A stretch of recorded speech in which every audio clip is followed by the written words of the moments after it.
আসসালামু আলাইকুম। আপনারা দেখছেন গল্পগুচ্ছ। আজকে শুনবেন লেখক আলামিন হোসেন রাব্বির লেখা একটি ভয়ঙ্কর সিরিয়াল কিলারের গল্প। গল্পের নাম অদৃশ্য সিরিয়াল কিলার। রাত তখন ঠিক 2:45 ছোট শহর নিরালাপুর ঘুমিয়ে আছে। নিঃশব্দ বাতাসে হঠাৎ ভেসে এলো একটা থমথমে শব্দ, চিরচির করে কাটা কোনো কিছুর আওয়াজ। শহরের এক প্রান্তে পুরনো রায়চৌধুরীর হাবেলির ভাঙা বারান্দায় দাঁড়িয়ে আছে ছায়ার মতো কেউ একজন, তাকিয়ে আছে দূরের রাস্তার দিকে। তার হাতে একটি ছোট টুল বক্স, চোখের নিচে ঘুমহীন ক্লান্তি। পরদিন সকালে হাবেলির ঠিক পাশেই পাওয়া গেল একটা রক্তাক্ত মরদেহ। স্থানীয় ব্যবসায়ী কিশোর সাহার। তার গলায় ছিল এক ধরনের ধাতব তারের দাগ। খুনি নিখুঁতভাবে কাজ করেছে, যেন তার মধ্যে কোনো আবেগই নেই। ঘটনাস্থলে সকালেই পৌঁছালো ডিএসপি অনুরুদ্ধ বাগচি। 25 বছরের অভিজ্ঞতা তাকে কড়া করে তুলেছে। তারপরও লাশটিকে দেখে তার কপালে ভাঁজ পড়ে। মারার ধরনটা বলছে খুনি খুব ঠান্ডা মাথার, দাগগুলো একেবারে পেশাদার, বললেন ফরেন্সিকের অফিসার রিমা সরকার। রিমা নতুন, কিন্তু তার চোখ খুব তীক্ষ্ণ। ব্যবসায়ী মানুষ, কেউ কি শত্রু ছিল তার? প্রশ্ন করল অনুরুদ্ধ বাগচি। খুব সম্ভবত, কিন্তু দেখুন, তার পকেটের মধ্যে একটি নোট পাওয়া গেছে, ছোট এক টুকরো কাগজ। লেখা ছিল, এটাই কেবল শুরু। শহর জুড়ে ভয় ছড়িয়ে পড়ে। এক সপ্তাহ পর আরেকটি খুন, একই পদ্ধতিতে। শহরের নামকরা আইনজীবী অনুপম চক্রবর্তী, তার বুকের উপর ছুরি দিয়ে খোদাই করা। তোমরা কি জানো আমি কে? পত্রিকাগুলো হেডলাইন করতে থাকে, নিরালাপুরের ছায়ামানব, সিরিয়াল কিলারের আতঙ্ক। পরিচয় মিলতে থাকে চরিত্রদের। অনিরুদ্ধ বাগচি, চৌকস পুলিশ অফিসার, যার নিজেরই একটি গোপন অতীত আছে। রিমা সরকার, ফরেন্সিক অফিসার, বুদ্ধিমতী ও একেবারে নিয়ম মেনে চলা মেয়ে। অভিষেক দত্ত, সাংবাদিক, সত্যের খোঁজে মরিয়া, যার কলম মাঝে মাঝে আগুন হয়ে ওঠে। অঞ্জলি দেব, শহরের মনোবিদ, যিনি মনে করেন উনি একজন মনস্তাত্ত্বিক বিকাশের শিকার। অমৃত ঘোষাল, একাকী বই পাগল যুবক, যার জীবনযাপন অদ্ভুত রকমের নিঃসঙ্গ। আর খুনি, সে তো ছায়ার ভেতরে, একের পর এক খুন করছে। তার মাথায় বাজছে একটাই আওয়াজ, তারা সবাই আমায় অবহেলা করেছিল, একদিন ওদের সবাইকে বোঝাবো আমি অদৃশ্য নই। ডিএসপি অনুরুদ্ধ বাগচির মাথায় যেন এখন হাজারটা প্রশ্ন। পরপর দুইটি হত্যাকাণ্ড, তেমন কোনো প্রত্যক্ষদর্শী নেই। খুনির কোনো ফিঙ্গারপ্রিন্ট, সিসিটিভি ফুটেজ, এমনকি মোবাইল লোকেশনও মেলেনি। যেন ছায়া হয়ে এসে হত্যা করে ফিরে যাচ্ছে। তবে দুইটি খুনে এক অদ্ভুত মিল। দুজনেই ছিলেন সমাজে প্রতিষ্ঠিত, অথচ ব্যক্তিগত জীবনে অনেক শত্রু ছিল তাদের। রিমা সরকার প্রাথমিক ফরেন্সিক রিপোর্ট জমা দিলেন। দুটি খুনি ব্যবহৃত অস্ত্র সম্পূর্ণ আলাদা, কিন্তু গলার উপরে সেই একই নিখুঁত চাপের দাগ। খুব ধৈর্য আর প্রশিক্ষণ ছাড়া অসম্ভব। তাহলে খুনি পেশাদার, নাকি কেউ তার অতীত জীবন থেকে শিখেছে, ভাবলেন অনিরুদ্ধ। তারপর মনোবিদ ডাক্তার অঞ্জলি দেব শহরের মেন্টাল হেলথ ক্লিনিকে কাজ করেন। তাকে ডেকে পাঠানো হলো এই খুনির মানসিক প্রোফাইল তৈরির জন্য। এই খুনি ক্রমশ মনস্তাত্ত্বিক বার্তা রেখে যাচ্ছে। সে এক ধরনের রিভেঞ্জ সাইকোসিসে ভুগছে। তার মধ্যে এক ধরনের অবিচারবোধ কাজ করছে। সে চায় সমাজ তার ব্যথা জানুক। অঞ্জলির কথা অনিরুদ্ধকে চিন্তায় ফেললো। কার এমন অতীত থাকতে পারে? ওদিকে সাংবাদিক অভিষেক দত্ত ছায়ার পেছনে ছুটছে। অফিসের সম্পাদক তাকে হুঁশিয়ার করলেন, খবর করতে গিয়ে নিজেই যেন খবর না হয়ে যাস। তবু অভিষেক থামছে না। তদন্ত করে জানতে পারলেন দুই খুনের শিকারী কোনো না কোনো সময় গোপনে যৌন হেনস্থা, প্রতারণা বা ক্ষমতার অপব্যবহারে জড়িত ছিলেন। কিন্তু এসব ছিল ধামাচাপা দেওয়া, পুলিশের রেকর্ডেও নেই। তবে কি খুনি বিচারক, এক অদৃশ্য আদালতের ন্যায় বিচারক? ভাবল অভিষেক। এদিকে হাবিলির সেই ছায়ামানব আবারও একা বসে। তার সামনে ছড়িয়ে আছে অনেকগুলো নাম ও ছবি। একে একে সবার বিচার হবে। হঠাৎ তার চোখে পড়ে পুরনো এক ছবির উপর। ছবিতে তিনজন কিশোর হাসছে। তাদের একজন আজ মৃত, দ্বিতীয় জন আর তৃতীয় জন তার পরবর্তী লক্ষ্য। সে ফিসফিস করে বলে, আমিও তো মানুষ ছিলাম, ভালোবাসা চেয়েছিলাম শুধু। নিরালাপুর শহরের বাতাস যেন এক অদ্ভুত গন্ধ মিশে গেল, রক্ত, আতঙ্ক আর প্রতিশোধের। তৃতীয় খুনটি ঘটে গেল শহরের একটি অভিজাত ফ্ল্যাটে। মৃত মেয়র বোর্ডের সদস্য দীপক মিত্র।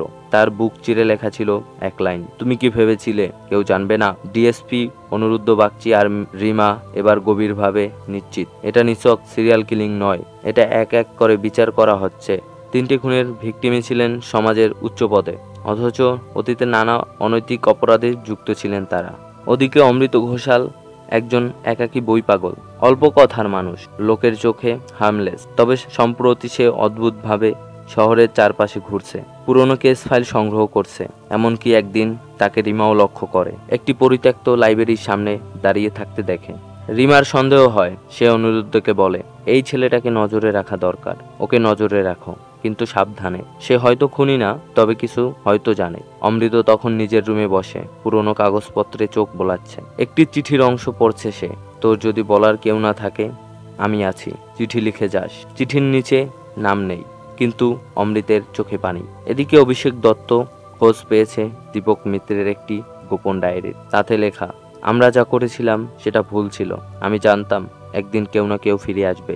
এই ডায়েরি দেখে তদন্তে আসে নতুন মোড়। 3টি ভিকটিম এক সময় একই কলেজে পড়তো। তারা সবাই ছিল একটি প্রভাবশালী ছাত্র সংগঠনের নেতা, আর যুক্ত ছিল এক ভয়ঙ্কর ঘটনার সঙ্গে, যা ধামাচাপা পড়েছিল।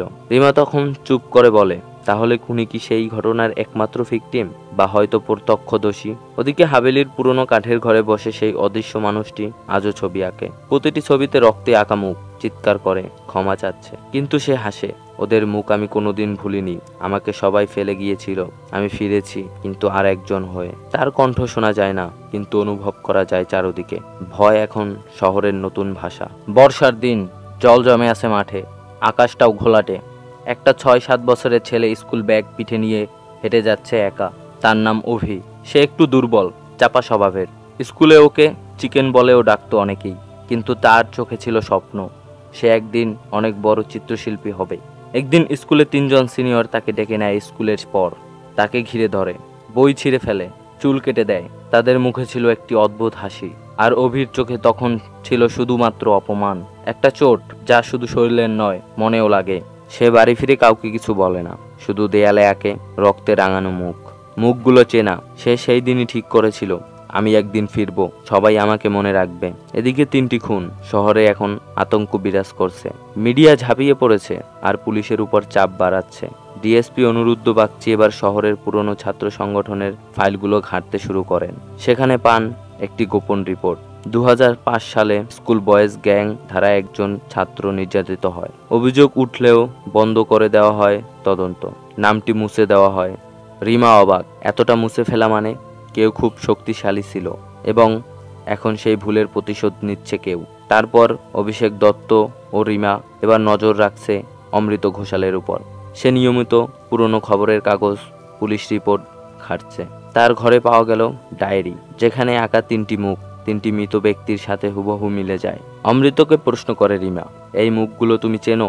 সে জবাব দেয়, চিনি না, এগুলো আমি স্বপ্নে দেখি। তার চোখের ভাষা বলছে কিছু লুকাচ্ছে। এদিকে ডিএসপি অনুরুদ্ধ এখনো পুরোপুরি বিশ্বাস করছেন না অমৃতই খুনি। তিনি বলেন, খুনি এত নিখুঁত, এত ঠান্ডা মাথার, ও হয়তো অন্য কেউ। এই ছেলেটি হয়তো সেই অভি, কিন্তু খুনি মনে হচ্ছে না। খুনি মনে হচ্ছে অন্য কেউ। এরপর রাতে শহরের এক বিল্ডিং এ আতঙ্কজনক এক খুন।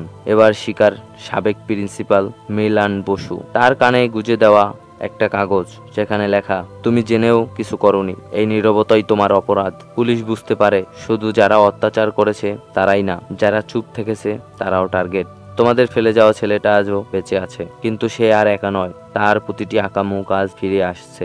আমি বিচার চাইনি, আমি চেয়েছিলাম শুধু কেউ একবার জিজ্ঞেস করুক তুই কেমন আছিস, কিন্তু কেউ জিজ্ঞেস করেনি। ওদিকে রিমা সরকার দিনরাত তদন্তে ব্যস্ত। সেদিন রাতে সে অমৃত ঘোষালকে গোপনে অনুসরণ করে পৌঁছে যায় শহরের এক পরিত্যক্ত টেলিগ্রাফ ভবনে। ভবনের ভিতর অমৃত ঘোরাফেরা করছিল, কিন্তু কিছু না করেই বেরিয়ে যায়। রিমা সন্দেহ করে সে এখানে হয়তো খুনের প্রস্তুতি নেয়। তবে পরদিন পুলিশ যখন ভবনটি দেখে এবং তদন্ত করে, তখন সেখানে কিছুই পায় না। আর রিমার অনুমানে ফাঁক খুঁজে পায় খুনি। সে রাতেই শহরে আরেকটি খুন হয়। এইবারের শিকার অভিষেক দত্তের সহকর্মী সাংবাদিক রুবি সেন। তার ডেস্কে পড়ে থাকা কাগজে লেখা, তোমরা কি সত্যি জানো না কাকে খুঁজছো? রিমার চোখে কষ্ট, অপরাধ বোধ। আমি অমৃতকে ভুল জায়গায় ধরেছি, এখন খুনি আবার এগিয়ে গেছে। এদিকে অনুরুদ্ধ তদন্তে খোঁজ পান এক নাম, সৌনক সরকার। 2005 সালের সেই ছাত্র সংগঠনের সভাপতি, আজ প্রভাবশালী রাজনীতিবিদ। শহরের এক ব্যবসায়ী সংস্থার উপদেষ্টা। রিপোর্ট বলছে সৌনক তখনকার বুলিং এর মূল হোতা ছিল, কিন্তু তদন্ত চাপা পড়ে যায় তার রাজনৈতিক সংযোগের কারণে। অনিরুদ্ধ ভাবে সৌনক হয়তো পরবর্তী টার্গেট। ওদিকে রিমা এবার অমৃতের সঙ্গে খোলামেলা কথা বলে। তোমার আঁকা যে মুখগুলো দেখি তারা কি বাস্তবে ছিল? অমৃত চুপচাপ কিছুক্ষণ পর বলে, আমি ছোটবেলায় এমন কিছু দেখেছি যা কেউ বিশ্বাস করতো না। সবাই বলতো তুই ভুল দেখেছিস, কিন্তু সেই ভুলগুলোই এখন ফিরে আসছে। চোখ বন্ধ করলেও দেখি আরেকটা আমি, খুব ঠান্ডা, খুব কষ্টে পোড়া। রিমার গায়ে কাটা দেয়। সে এবার নিশ্চিত অমৃত হয়তো নিজেই জানে না তার ভেতর অন্য কেউ বসবাস করে। তারপর সৌনক সরকারের বাড়ির সামনে সেই রাতে গাড়ি থামে একটা। নিচে পড়ে থাকে একটি নোট, শেষ বিচার এখনো বাকি, অপেক্ষা করো। সৌনক থরথর করে কাঁপে। সে ফোন করে এবং পুলিশের নিরাপত্তা চায়। ছায়ার পিছনে লুকিয়ে থাকা মানুষটি বলে, তাদের কারো চোখে ছিল না অনুতাপ, তাদের ঠোঁটে ছিল শুধু হাসি। কিন্তু আমি তো ভুলিনি, আমি তো প্রতিদিন মরেছি। তারা জানে না যখন সব আলো নিভে যায় ছায়ারা এই গল্প বলে। এদিকে সৌনক সরকারের নিরাপত্তা, সৌনক সরকারের বাড়িতে করা পুলিশের পাহারা, চারদিকে সিসি ক্যামেরা আর নিরাপত্তা কর্মীরা। তবু সৌনকের চোখে ভয়, কারণ সে জানে সে কি করেছিল এক সময়। ডিএসপি অনুরুদ্ধ ও রিমা সিকিউরিটি গার্ড প্ল্যান সাজাচ্ছেন। আমরা জানি খুনি ওকে মারতে আসবে, এবার আমরা তাকে ফাঁদে ফেলবো। তবে খুনি কি এত সহজে ধরা দেবে? অন্যদিকে অমৃতের মধ্যে এক অদ্ভুত অনুভূতি। অমৃত নিজের রুমে বারবার আয়নায় তাকায়, যেন সে নিজেকেই চিনতে পারছে না। রাতে ঘুম থেকে উঠে গিয়ে দেয়ালে আঁকে এক নতুন মুখ, নিজের মুখ। তবে তার ভেতর একজোড়া শূন্য চোখ। সে চিৎকার করে ওঠে, আমি কি আমি? সে নিজেকে জিজ্ঞেস করে, আমি যদি খুনি না হই তবে কেন সব আমি আগেই আঁকি? আর আমি যদি হই তবে কেন আমি এসব মনে রাখি না? এদিকে রিমা খোঁজ পায় অতীতের আরেকটি চিঠির। রিমা ক্লাসিফাইড রেকর্ড ঘাঁটতে ঘাঁটতে পায় এক পুরনো চিঠি, যা লেখা হয়েছিল পুলিশ কমিশনারের বরাবর। চিঠির বিষয় ছিল কবির আত্মহত্যার চেষ্টা এবং অপরাধীদের নাম প্রকাশ। কিন্তু চিঠিটি জমা পড়েনি। চিঠির নিচে স্বাক্ষর ছিল একজন শিক্ষিকার, মীরা ঘোষাল। তবে সেই শিক্ষিকা আত্মহত্যা করেন 1 বছর পর, অনির্দিষ্ট কারণে। রিমা বুঝতে পারে অমৃত শুধু নির্যাতনের শিকার না, তার মাকেও সে হারিয়েছে এই ঘটনার কারণে। এটা কেবল প্রতিশোধ না, এটা একটি ভাঙা আত্মার সত্তার আর্তনাদ। অন্যদিকে রাত যখন গভীর হলো, সৌনকের বাড়ির সব আলো নিভে যায় হঠাৎ। জেনারেটরও কাজ করছে না, সিকিউরিটিরা বিচলিত হয়ে গেছে। কেউ জানে না কে কখন ঢুকলো। সৌনক নিজের ঘরে ঢুকতেই দেখে দেয়ালে লেখা, তুই শেষ নস। তার পেছনে দাঁড়িয়ে এক ছায়া, গায়ে হুডি, হাতে ধারালো কিছু। সে ধীরে ধীরে বলে, তোর মনে আছে তুই বলেছিলি তুই মানুষ হবি না কোনোদিনও? আজ আমি সত্যিই মানুষ না, আমি তোর ভয়। চারপাশে গুলির শব্দে ছায়া পালিয়ে যায়। সৌনক বেঁচে যায়। আমি শুধু প্রতিশোধ নেইনি, আমি তাদের চোখে আমার ছেলেবেলার কান্না ফিরিয়ে দিয়েছি। কিন্তু এখন আমি বুঝতে পারছি আমি নিজেরও মুখও ভুলে গেছি। আলো নিভে গেলে আমি কেবল ছায়া, এবং ছায়ারা কাঁদে না, কেবল অপেক্ষা করে শেষ গল্পের। এরপর সৌনক সরকারের উপর হামলার পরদিন সকাল থেকে অমৃত ঘোষাল নিখোঁজ। তার ফোন বন্ধ, ঘর তালাবদ্ধ, দেয়ালে মাত্র একটা বাক্য লেখা, আমি কোথাও যাচ্ছি না, আমি নিজেকেই খুঁজে বের করব। রিমা এই খবর শুনে স্তব্ধ। তার মন বারবার ফিরে যাচ্ছে অমৃতের নির্ভুল আঁকা মুখগুলোর দিকে। সে গভীর চোখে তাকিয়ে সে ফিসফিস করে বলে, তুমি কে? অমৃত, তুমি কি সেই ছোট অভি, নাকি সেই ছায়া? অন্যদিকে ডিএসপি অনুরুদ্ধ তদন্ত চালিয়ে যাচ্ছেন। হঠাৎ এক চিঠি এসে পড়ে সদর দপ্তরে। একটা রক্তমাখা খাম। চিঠিতে লেখা, তোমরা খুঁজছো একজনকে, কিন্তু সে তো একা ছিল না, আমরা ছিলাম ছায়া, যারা কোনোদিন আলো পায়নি। অনিরুদ্ধ ভাবে, এটা কি মানসিক বিভক্তি, নাকি কেউ অমৃতকে ব্যবহার করছে? এদিকে রিমা রাতে বারবার অমৃতের মুখ মনে করে। সে ভাবতে থাকে, এই চুপচাপ কষ্টে পড়া ছেলেটির ভেতরে হয়তো কেউ আরেকজন বাস করে। কিন্তু কেন? তার মুখ এমন কোমল কেন? কেন তার চোখে ভয়ের বদলে কান্না? রিমা তার ডায়েরিতে লেখে, আমি হয়তো একজন খুনিকে খুঁজছি, কিন্তু আমি অনুভব করছি আমি একজন হারিয়ে যাওয়া ছেলেকে ভালোবেসে ফেলেছি। এদিকে আর খুন হয় না শহরে, বরং শহরের কেন্দ্রীয় লাইব্রেরিতে রাখা হয় এক চিত্র প্রদর্শনী। কোনো নাম নেই, শিল্পীর নাম অজানা। আর সেখানে থাকে এক বিশাল ছবি। একটি ছেলেকে ছায়ায় হারিয়ে যেতে দেখা যাচ্ছে। তার পাশে পড়ে থাকে ছেঁড়া বই, মায়ের চিঠি, চশমা ভাঙা। ছবির নিচে লেখা, তোমরা আমাকে মানুষ হতে দাওনি, আমি যা হয়েছি সেটা তোমাদেরই সৃষ্টি। এরপর অনিরুদ্ধ খুঁজে পান মীরা ঘোষালের পুরনো ডায়েরি, যেখানে একাধিকবার লেখা আছে, আমার ছেলে কথা বলে না, কিন্তু দেওয়ালগুলো তাকে চেনে। সে রাতে উঠে যায়, নিজেকেই দেখে আয়নায়। ডায়েরির শেষে একবার লেখা, যদি আমি না থাকি কেউ ওকে বলে দিও ও দোষী নয়, ও কেবল একা। এর 3 দিন পর রিমা ও ডিএসপি অনিরুদ্ধর কাছে খবর আসে, পুরনো রেল স্টেশনের পাশে পরিত্যক্ত একটি জায়গায় একজনকে অজ্ঞান অবস্থায় পাওয়া যায়। তার পাশে পড়ে আছে কিছু পেন্সিল, স্কেচ আর একটি রক্তমাখা পুরনো পেন্টিং। তাকে উদ্ধার করে হাসপাতালে আনা হয়। সন্দেহ নেই সে অমৃত ঘোষাল, কিন্তু তার চোখ ফাঁকা, মুখে নিস্তব্ধতা। চিকিৎসকেরা বলেন তার মানসিক অবস্থা ভেঙে পড়েছে, সে এখন নিজেকেই চেনে না। এরপর রিমা এসে অমৃতের পাশে বসে ধীরে ধীরে বলে, তুমি কে? অমৃত নাকি অভি নাকি ছায়া? তুমি কে আসলে? হঠাৎ অমৃত চোখ খুলে ফিসফিস করে বলে, আমি সেই বই যাকে কেউ কখনো পড়েনি। রিমা তখন অমৃতের হাতে একটি খাতা খুলে দেয়, যেটা তার মার, মীরা ঘোষালের ডায়েরি। তোমার মা বলেছিলেন তুমি দোষী নও, তুমি কেবল একা। আমি চাই না তুমি আর একা থাকো। অমৃতের চোখে জল গড়িয়ে পড়ে, কিন্তু সে আবার চুপ হয়ে যায়। তারপর হাসপাতালে ওই রাতে হঠাৎ এক নিরাপত্তা কর্মী নিখোঁজ হয়ে যায়। সিসিটিভি ফুটেজে দেখা যায় একটি মুখ, কিন্তু মুখটি ঢাকা। হাসপাতালের ছাদ থেকে জ্বলে যাচ্ছে একটি মানুষ, হাতে একটি ছবি, ছবিতে রক্ত দিয়ে আঁকা রিমার মুখ, তার নিচে লেখা, তুমি বেশি কাছে চলে এসেছো। রিমা বুঝে যায় অমৃতের ভেতরে যে ছায়া বাস করত তা হয়তো অন্যরকম কিছু, হয়তো পুরোপুরি মানসিক নয়, বরং আরো গভীর, আরো অন্ধকার। এরপর ডিএসপি অনিরুদ্ধ বলেন, অমৃত হাসপাতালে থাকাকালীন কে বাইরে খুন করছে? কেউ কি ওকে অনুসরণ করছে, নাকি খুনি অন্য কেউ যে থেমে নেই? নাকি ছায়া এখন আর অমৃত নয়, এখন ছায়া হয়েছে আলাদা একটি অস্তিত্ব? এদিকে রিমা ভাবে, ছায়া কি শুধু অভির অতীতের ব্যাখ্যা, নাকি এটা শহরের সেই দর্শন যা বহু বছর ধরে চাপা পড়ে আছে? কিছুক্ষণ পর অমৃত আবার চোখ মেলে, ধীরে ধীরে বলে, আমি একা ছিলাম না, আমিই ছিলাম 3 জন। অভি ছিল কান্না, অমৃত ছিল নীরবতা, আর ছায়া ছিল প্রতিশোধ। ছায়া এখন আমার ভেতরে নেই, ও এখন আলাদা। রিমা হতভম্ব, তাহলে এখন কে খুন করছে? অমৃত বলে, ছায়া, কিন্তু এবার ও আর আমার নয়, ও এখন তোমার শহরের। এরপর রিমা বাসায় চলে আসে। হঠাৎ গভীর রাতে রিমার ঘুম ভাঙার পর দেখতে পায় তার ফ্ল্যাটের দরজার নিচে কেউ একজন একটি পেন্টিং দিয়ে গেছে। পেন্টিংয়ে আঁকা তার নিজের মুখ, কিন্তু চোখে নেই মণি, মুখে আছে রক্তের ছাপ। ছবির নিচে লেখা, তুমিও ছিলে ওদের পাশে দাঁড়ানোদের একজন, এবার আমি তোমার গল্প লিখব। রিমার মাথা ঘুরতে থাকে, আমি তো কখনো অভির জীবনে ছিলাম না, তবে কেন ছায়া আমাকে টার্গেট করছে? তবুও কোথাও যেন এক চাপা অপরাধ বোধ কাজ করছে তার ভিতর। সে একজন পুলিশ, হয়তো সে চুপ থেকেছে অনেক ভুলে। সেদিন রাতেই শহরের প্রভাবশালী এক সংবাদ সংস্থার ডিরেক্টর খুন হন। তার মাথার পাশে রাখা ছিল একটি পুরনো স্কুলের ব্যাজ, আর দেয়ালে লেখা ছিল, তোমরা শুধু লিখেছো স্ক্রিপ্ট, আমি লিখেছি বাস্তবতা।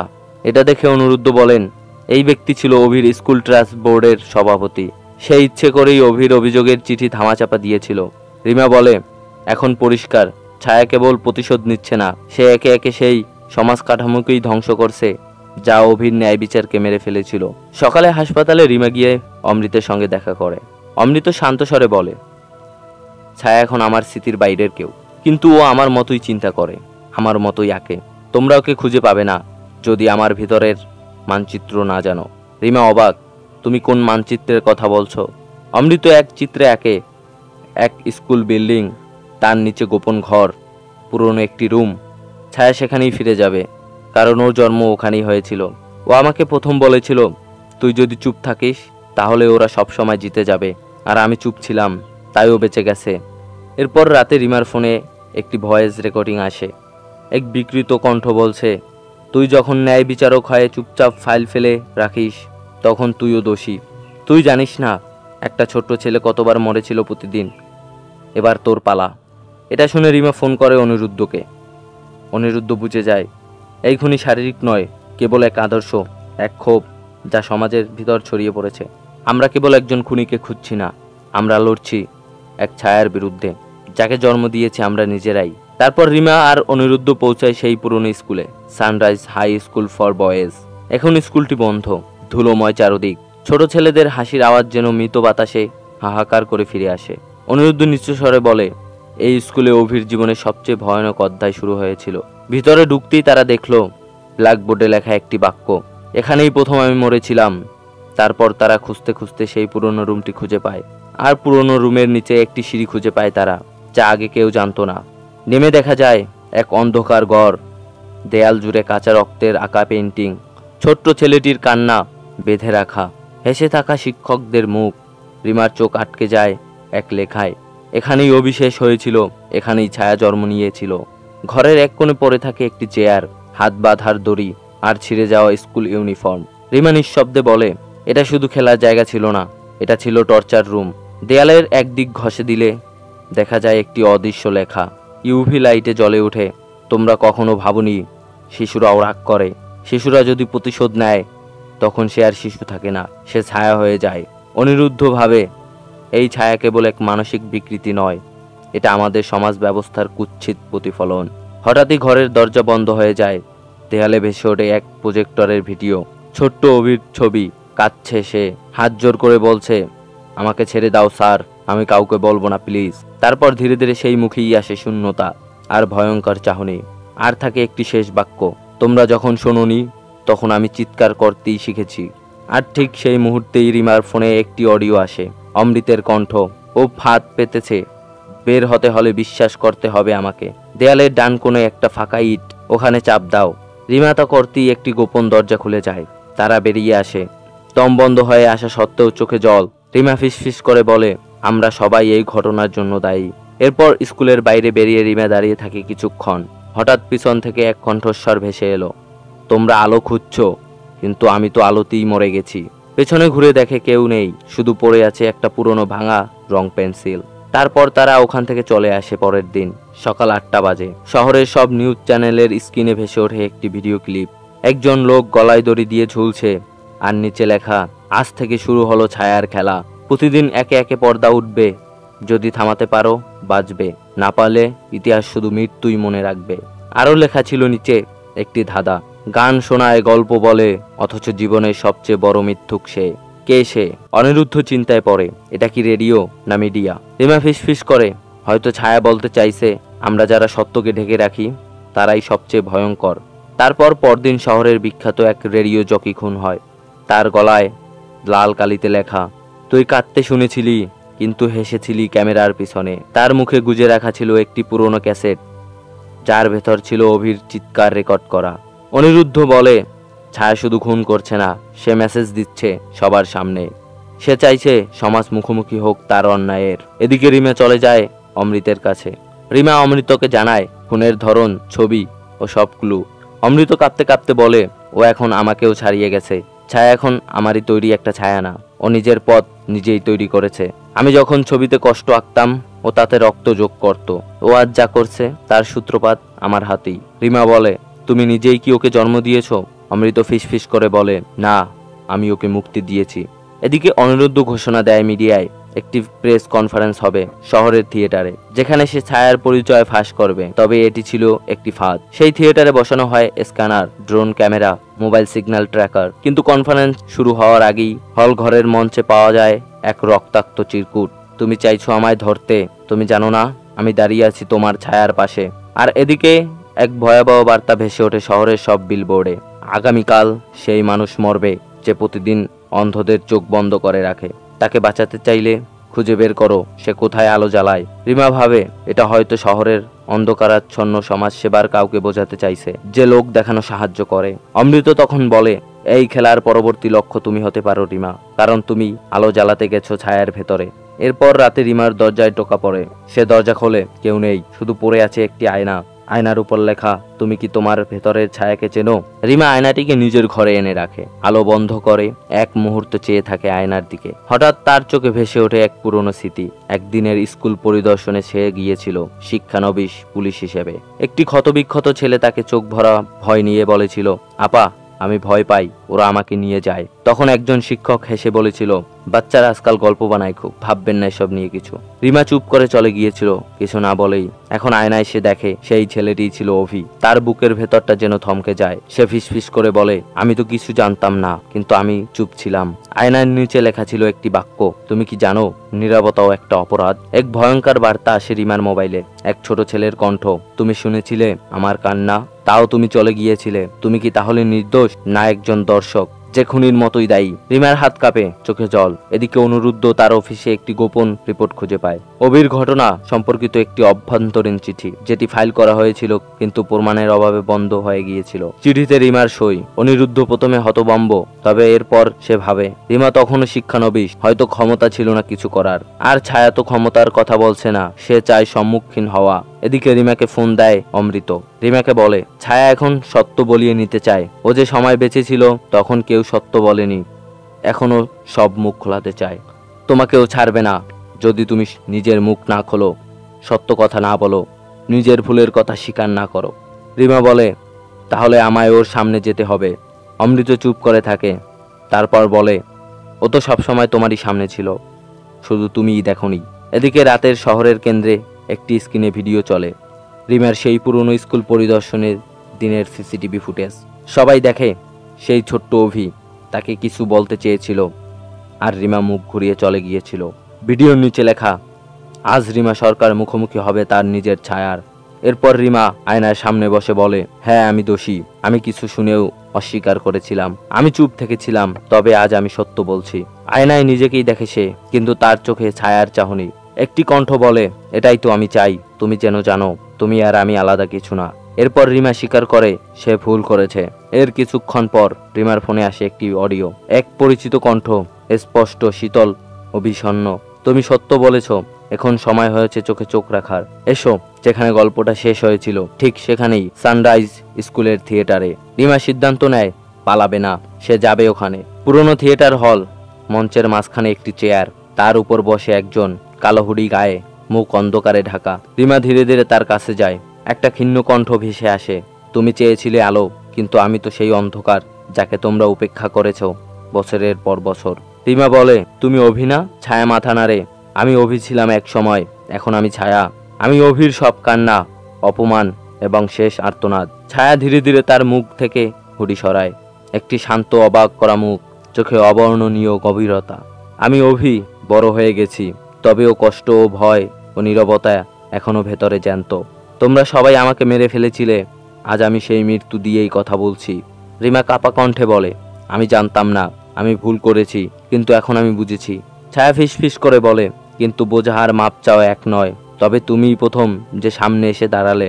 এরপর অভি তাকে বলল, শেষ খুনের পরিকল্পনা করা হয়েছে শহরের সবচেয়ে বড় রাজনৈতিক নেতার বিরুদ্ধে, যিনি ছেলেবেলায় অভির নির্যাতনের ঘটনায় স্কুল বোর্ডের প্রধান ছিলেন, সব প্রমাণ ধামাচাপা দিয়েছিলেন। সে আজ এক নায়ক, অথচ আমি তার ছায়া।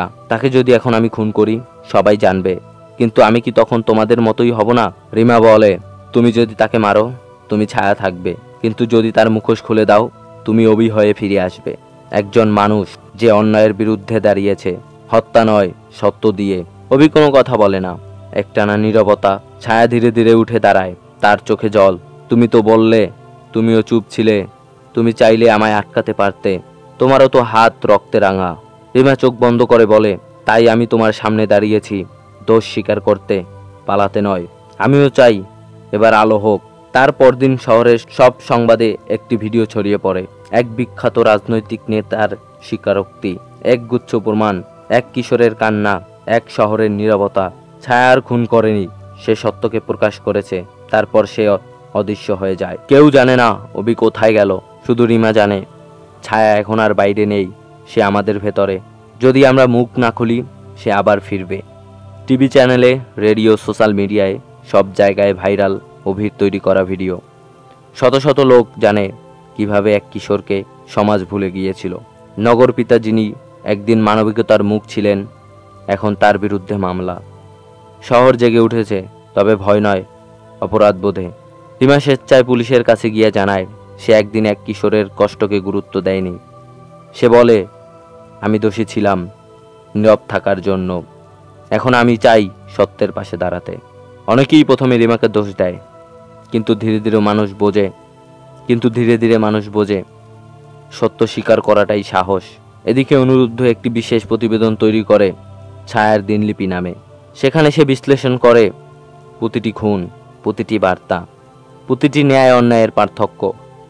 রিপোর্টের শেষে সে বলে, ছায়া ছিল আমাদের সৃষ্টি, আমরাই এক কিশোরকে চোখে অন্ধকার ঢুকিয়ে তাকে ছায়া বানিয়েছি। এদিকে অমৃত তার স্টুডিওর দেয়ালে একটি বিশাল ক্যানভাসে শেষ ছবি আঁকে। ছোট একটি ছেলে দাঁড়িয়ে আছে এক বিশাল ছায়ার সামনে। ছেলেটির চোখে জল, মুখে সাহস। ছবির নাম মুক্তি। সে বলে, ছায়া এখন আর খুন করে না, ছায়া চোখে আঙ্গুল দিয়ে দেখায় তোমরা কোথায় ব্যর্থ। এখন আর কেউ জানে না অভি কোথায়।